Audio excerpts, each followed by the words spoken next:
Big boss Malayalam season 7 ഇന്നലെ നമ്മുടെ അനുമോൾക്കും ആദില നൂറ ഇവർക്ക് അത്യാവശ്യം നന്നായിട്ട് തന്നെ ലാലേട്ടൻ്റെ അടുത്ത് കിട്ടിയിട്ടുണ്ടായിരുന്നേ. ഡ്രസ്സിംഗ് റൂമിൽ അങ്ങനെ 3 പേരും കൂടി ഒരുമിച്ച് കയറണ്ട, മൈക്ക് ഊരി വെച്ചിട്ട് ഡ്രസ്സിംഗ് റൂമിൽ പോയുള്ള ആ ഒരു സംസാരമൊന്നും ഇവിടെ നടക്കത്തില്ലേ.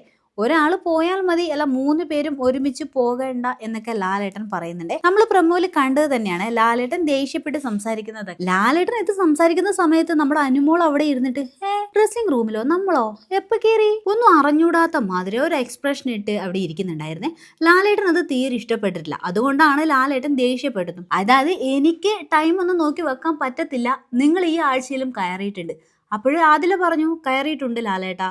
പിന്നെ അതുപോലെ അനുമോള് മൈക്ക് മാറ്റി വെച്ച് സംസാരിക്കുന്നതും ആംഗ്യ ഭാഷയിൽ സംസാരിക്കുന്നതൊക്കെ ചൂണ്ടിക്കാണിക്കുന്നുണ്ട്. ബിഗ് ബോസ് ഒരു കാലത്ത് ഒരു സമ്മതിക്കാത്ത ഒരു കാര്യമാണ് ഇത്. അവിടെ അനുമോള് മാത്രമല്ല വേറെയും ചിലര് അങ്ങനെയൊക്കെ ചെയ്യുന്നുണ്ട്. ഇത്രയും കാലം ബിഗ് ബോസ് അത് വെറുതെ വിട്ടു. എന്നാൽ ഇനി അതൊന്നും നടക്കില്ല കേട്ടോ. സത്യത്തിൽ ഇന്നലെ അത് തൂക്കുവാണ് ചെയ്തത്.